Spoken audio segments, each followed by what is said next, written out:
मुसलमानों के बारे में बहुत कुछ बोला था। नीतीश राणे ने यहाँ पे बोला था मैं मस्जिद में घुस के मारूंगा। नीतीश राणे ने ये बोला था कि मैं मस्जिद में घुस के मारूंगा। अरे नीतीश राणे को मैं बोलना चाहता हूँ, अरे कौन से मस्जिद में आता है? तू आजा मस्जिद में, ये मुसलमान बाद में आएंगे, ये पहला दलित तेरे सामने आएगा। हिम्मत, तू बोलता है अरे हम लोग ईद नहीं करने देंगे। अरे तेरे बाप का राज है क्या यहाँ पे? तो मेरे दोस्तों, पिछले 15 साल से आपने देखा है अबू आजमी साहब ने क्या डेवलपमेंट किया है। यहाँ पे प्रॉपर स्कूल नहीं है, प्रॉपर कॉलेज नहीं है। 15 साल में एक स्कूल तक नहीं खोल सके वो लोग। उसके साथ साथ एक अच्छा प्रॉपर हॉस्पिटल नहीं है, ये दवाखाना नहीं है, कुछ भी यहाँ पे सुविधा ही नहीं की है, कोई डेवलपमेंट नहीं किया है। और यहाँ पे जो शिवाजी नगर है ये ड्रग्स माफिया से भरा हुआ है। यहाँ पे बहुत सारे लोग ड्रग्स की वजह से परेशान है। इसके ऊपर अबू आजमी साहब का कोई कंट्रोल नहीं है। कुछ दिन पहले यहाँ पे बीजेपी के नीतीश राणे आए थे। नीतीश राणे ने यहाँ पे आके मुसलमानों के बारे में बहुत कुछ बोला था। नीतीश राणे ने यहाँ पे बोला था मैं मस्जिद में घुस के मारूंगा। नीतीश राणे ने ये बोला था कि मैं मस्जिद में घुस के मारूंगा। अरे नीतीश राणे को मैं बोलना चाहता हूँ, अरे कौन से मस्जिद में आता है? तू आजा मस्जिद में, ये मुसलमान बाद में आएंगे, ये पहला दलित तेरे सामने आएगा। हिम्मत, तू बोलता है अरे हम लोग ईद नहीं करने देंगे। अरे तेरे बाप का राज है क्या यहाँ पे?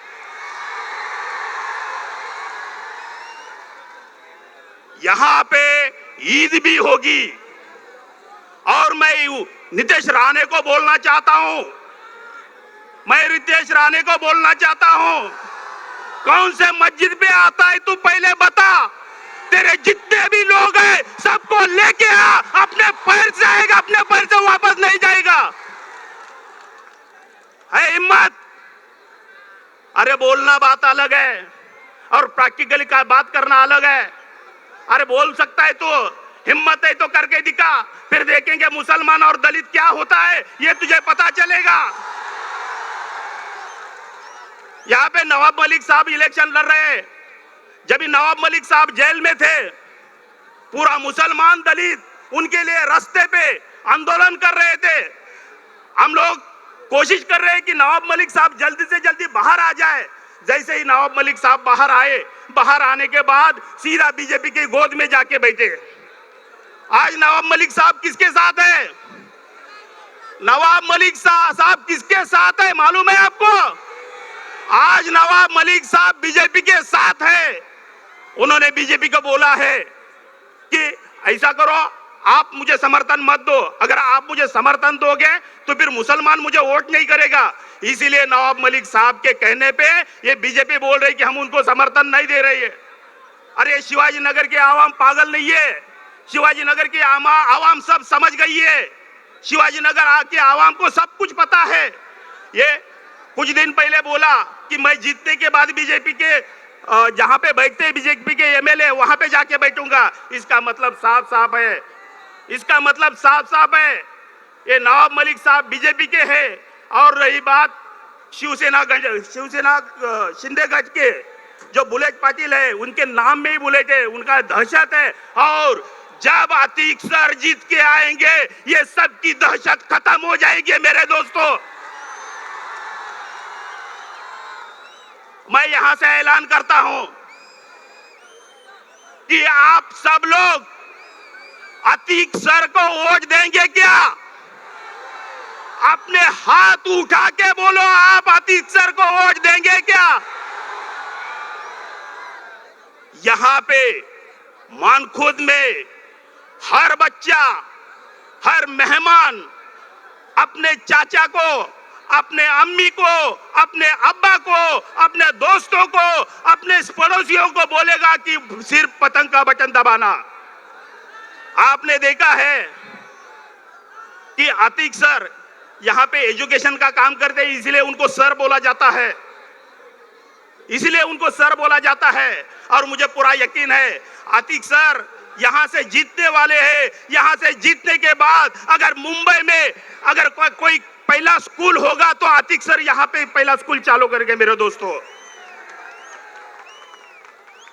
बोलना तो बहुत चाहता हूं लेकिन बहुत सारे लोग बोलने वाले हैं, तो फिर मैं यहां पे ही 2 शब्द मेरे खत्म करता हूं। जय हिंद, जय भारत, जय महाराष्ट्र, जय भीम, जय संविधान। अब मैं आवाज दूंगा AIMIM के बहुत ही एक्टिव स्पीकर जनाब शमीम बस्तवी साहब को कि वो आए और आपके सामने अपनी चंद बातें मुख्तसर वक्त में रखें। आज के इस जलसे के सदर मोहतरम आली जनाब इज्जत माब हाजी तफसीर खान साहब, नूरुल आजाद साहब, स्टेज पर जलवा अफरोज अहमद बलाला साहब और आपके दिलों की धड़कन मेरे अजीज मोहतरम पार्टी के रूहे रवा, पार्टी की जान, पार्टी की धड़कन अकबरुद्दीन अवैसी साहब, मेरे सामने दूर दराज से आई हुई सम्मानित जनता, दाएं जानिब कुर्सियों पर विराजमान पत्रकार बंधु, अस्सलाम वालेकुम, आदाब। मैं कौमी यकजहती की 4 लाइन की एक नज्म से अपनी बात शुरू करता हूं। ध्यान दीजिएगा कि मैं किस मिट्टी का हूं यारो मेरी पहचान लिख देना। मैं किस मिट्टी का हूं यारो मेरी पहचान लिख देना और कफन के एक कोने पे हिंदुस्तान लिख देना। कफन के एक एक कोने पे हिंदुस्तान लिख देना। और वो मंदिर हो कि मस्जिद हो, गुरुद्वारा हो, गिरजाघर, वो मंदिर हो कि मस्जिद हो, गुरुद्वारा हो, गिरजाघर, अरे जो तुम चाहो तो चारों पर मेरा सलाम लिख देना। जो तुम चाहो तो चारों पर मेरा सलाम लिख देना। और मेरे माथे पे धर्मों के टिकट चस्पा नहीं करना। मेरे माथे पे धर्मों के टिकट चस्पा नहीं करना। तू मेरे नाम के आगे फकत इंसान लिख देना। तू मेरे नाम के आगे फकत इंसान लिख देना। और बनी हो जो किसी गरीब की जान लेने को, बनी हो जो किसी गरीब की जान लेने को, तुम उस बंदूक की गोली पे अकबरुद्दीन अवैसी का नाम लिख देना।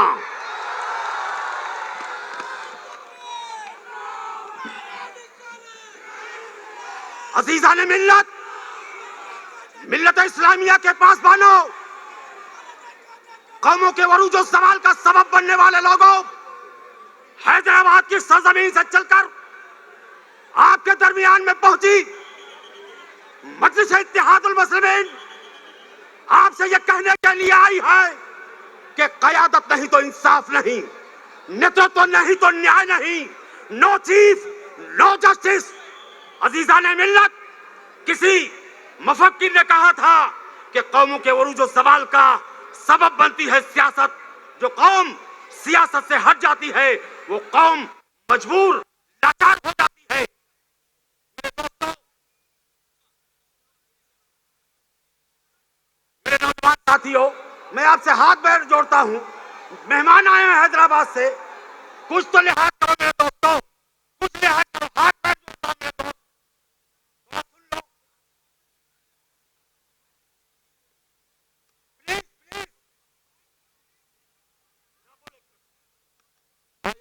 बहुत बहुत शुक्रिया, आप लोगों ने बहुत अच्छा दिखाया मोहब्बत। थोड़ा सा पीछे के मान ले हमारी बात, हमारे सदर मोहतरम को भी तकलीफ ना हो भाई, समझे जरा आप। इतनी मोहब्बत है आप लोगों की माशाल्लाह। थोड़ा सा पीछे हो जाए भाई, थोड़ा सा मेरी बात सुन ले मेरे भाई, थोड़ा सा सुन ले, बराए मेहरबानी थोड़ा पीछे हो जाए मेरे भाई, थोड़ा सा। बहुत बहुत शुक्रिया, थोड़ा सा पीछे हो जाए भाई, थोड़ा सा